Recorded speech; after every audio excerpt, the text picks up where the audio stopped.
Namaku Edo, usiaku sudah 28 tahun, dan saat ini aku sudah bekerja menjadi seorang karyawan di sebuah minimarket. Aku seorang sarjana sebenarnya, namun karena tidak satupun lamaran kerjaku yang diterima oleh perusahaan-perusahaan tempat aku melamar kerja, aku pun harus berpuas diri meski hanya menjadi karyawan di sebuah minimarket. Gaji yang aku terima memang tidak seberapa, tapi masih cukup untuk biaya hidupku sehari-hari dan untuk membayar uang kos setiap bulannya. Aku kos sendirian di sebuah tempat kos-kosan yang kamarnya cukup kecil dengan harga yang murah. Karena memang aku sudah mulai merantau sejak aku kuliah, dan aku sudah terbiasa hidup sendirian di kota yang besar ini. Orang tua dan semua keluargaku tinggal di kampung, yang jaraknya sangat jauh dari kota tempat aku tinggal. Sejak tinggal di kota, aku memang jarang pulang, terutama setelah aku lulus kuliah.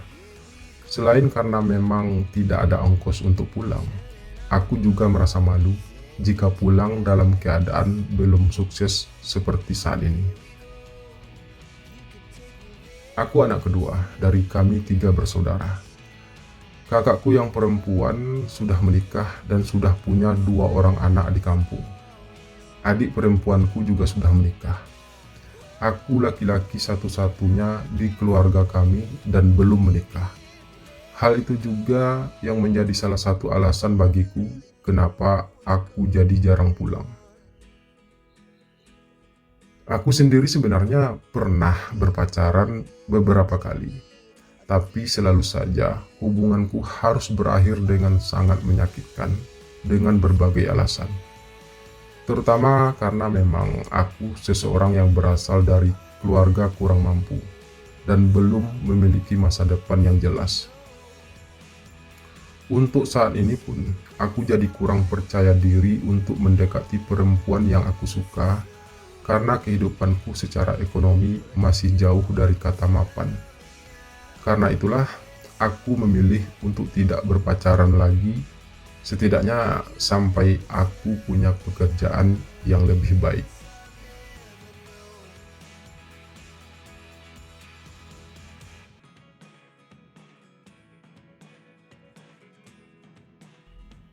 Sebagai seorang karyawan di minimarket, aku memang hampir setiap hari bertemu dengan orang-orang, baik itu orang-orang baru maupun orang yang sama. Dan aku mencoba menikmati hal tersebut, meskipun sebenarnya itu bukanlah kehidupan yang aku inginkan. Aku punya cita-cita, aku punya keinginan. Namun untuk saat ini, yang bisa aku lakukan hanyalah mencoba menjalani ini semua dengan berlapang dada. Aku berusaha untuk melakukan yang terbaik yang aku bisa. Di samping itu, aku masih terus mencoba untuk mengajukan lamaran pekerjaan ke perusahaan-perusahaan yang sesuai dengan bidang dan keahlianku. Terutama perusahaan-perusahaan yang menurutku memiliki prospek yang baik ke depannya. Sebagai seorang laki-laki, aku memang punya cita-cita yang cukup tinggi. Aku ingin punya pekerjaan dengan gaji yang fantastik agar aku bisa mengumpulkan uang yang banyak untuk nantinya aku jadikan modal untuk membuka usahaku sendiri. Lalu kemudian aku akan bisa melamar gadis yang aku inginkan. Setidaknya begitulah cita-citaku untuk saat ini. Meskipun aku sadar hal itu tidak akan mudah untuk aku wujudkan, tapi setidaknya aku akan selalu berusaha untuk mewujudkannya.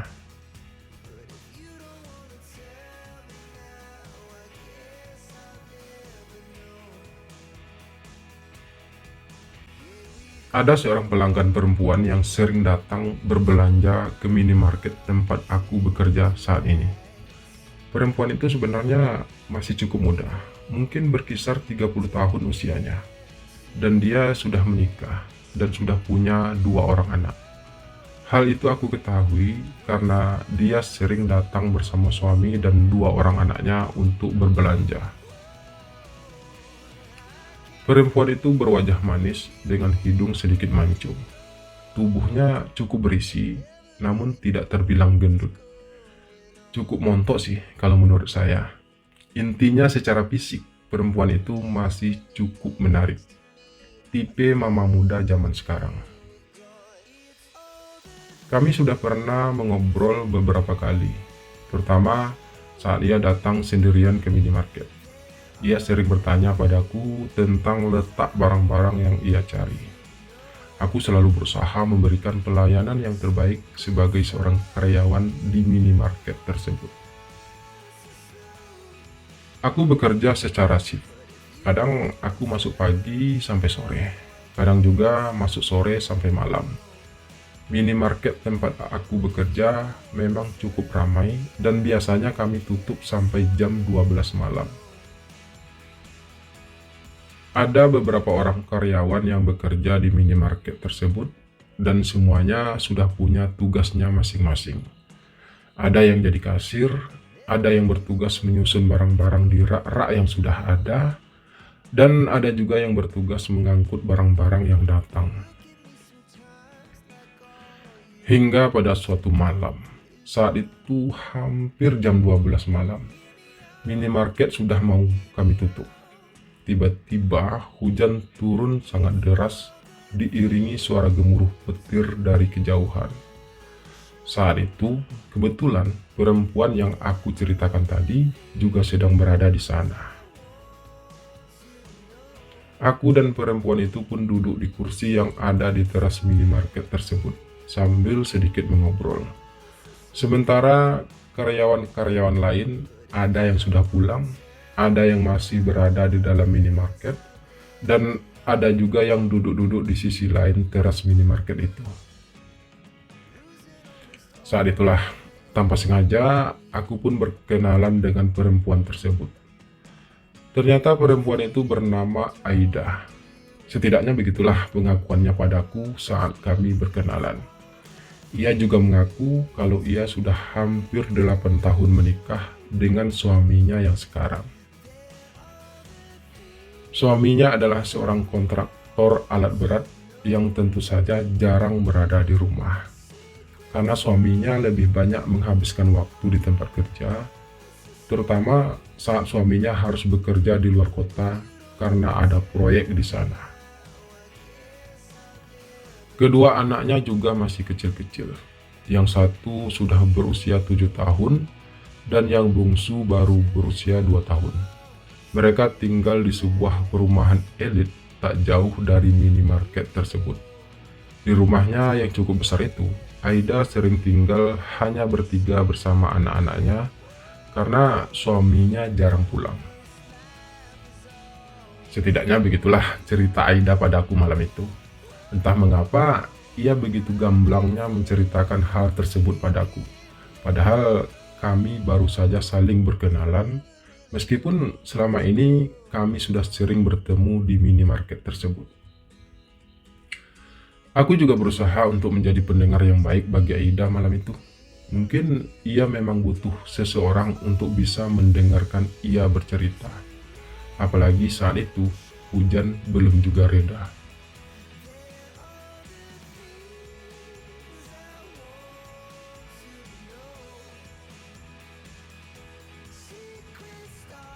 Jadi sekarang anak-anak Mbak Aida tinggal berdua di rumah dong? Tanyaku ketika Aida berhenti bercerita sesaat. Kalau malam ini suamiku ada di rumah, tapi karena tadi anakku kehabisan susu, mau tidak mau aku harus keluar sendirian untuk membeli susu ke minimarket ini. Balas Aida santai. Oh gitu, ucapku kemudian. Kalau Mbak Aida mau pulang cepat, saya ada bawa baju hujan di motor. Mbak Aida bisa pakai. Siapa tahu anak Mbak Aida sudah menangis karena ingin minum susu. Lanjutku menawarkan. Tapi kamu sendiri gimana? Kamu juga butuh baju hujan itu untuk pulang kan? Iya sih, tapi nggak apa-apa. Karena Mbak Aida lebih butuh. Saya sudah biasa pulang dalam keadaan hujan-hujan. Lagi pula tempat kos saya nggak jauh kok dari sini. Oh, jadi kamu kos. Iya mbak, Saya kira kamu asli orang sini. enggak kok mbak. Saya perantau dan hanya tinggal sendiri di kota ini. Untuk beberapa saat, suasana pun hening. Emangnya kamu kos di mana? Tanya Aida tiba-tiba. Aku pun menyebutkan nama daerah tempat aku kos, yang memang jaraknya tidak terlalu jauh dari minimarket tersebut. Ya udah, kalau kamu memang bersikeras untuk meminjamkan aku baju hujan, saya mau pulang sekarang aja. Karena hujan sepertinya masih lama turunnya. Ucap Aida lagi. Iya mbak, nggak apa-apa, pakai aja. Saya ambilkan baju hujannya sebentar ya. Balasku sambil mulai berdiri dan melangkah menuju motorku yang terparkir tak jauh dari situ. Setelah mendapatkan baju hujan tersebut, aku pun menyerahkannya kepada Aida. Ia pun segera memakai baju hujan tersebut, lalu kemudian ia pun pamit untuk segera pulang.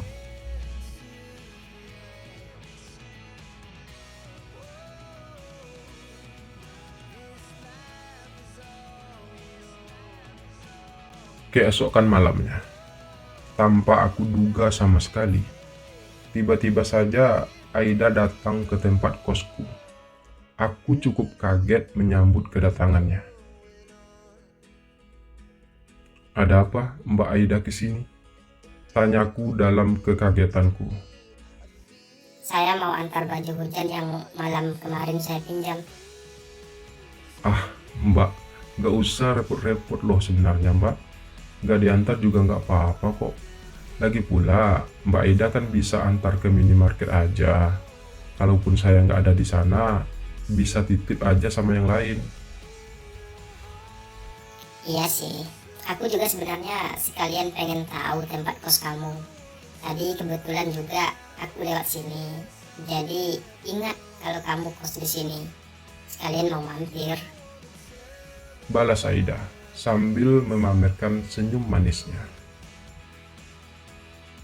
Lalu kemudian, tanpa menunggu basa-basi dariku dan tanpa rasa canggung, Aida pun masuk ke kamar kosku yang kecil tersebut. Untung masih jam 7, jadi masih boleh bertamu. "Ya, beginilah keadaan kos saya, Mak. Kecil," ucapku dengan perasaan sungkan. Gak apa-apa kecil doh. Yang penting nyaman dan tahan lama. Ah, Mbak Aida bisa aja. Emangnya seperti apa kamar kos yang tahan lama, Mbak? Ya, seperti kamar kos kamu ini. Kecil, tapi temboknya terlihat kokoh. Jadi bisa tahan lama bangunannya. Kamu juga bisa bertahan lama untuk tetap ngekos di sini. Jelas Aida, entah untuk tujuan apa. "Iya, Mbak. Saya memang sudah bertahun-tahun ngekos di sini.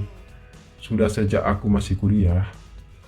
Balasku sekedar memberitahunya. Tapi Mbak Aida datang ke sini ndak takut suaminya marah? Tanyaku tiba-tiba setelah untuk beberapa saat suasana hening tercipta di antara kami.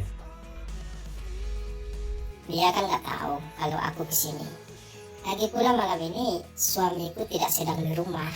Ia dapat tugas lagi keluar kota. "Loh, jadi anak Mbak Aida sekarang di mana?" tanyaku dengan nada sedikit heran. Tadi anak-anak saya titip di rumah adik saya. Rumahnya nggak jauh kok dari rumah saya. Saya juga sudah sering menitipkan anak-anak di sana. Aida menjelaskan dengan suara yang terdengar sangat pelan. Kami duduk di tepian ranjang kecil yang ada di dalam kamar tersebut. Meskipun masih merasa canggung, tapi aku mencoba untuk tetap rileks dan berusaha sesantai mungkin.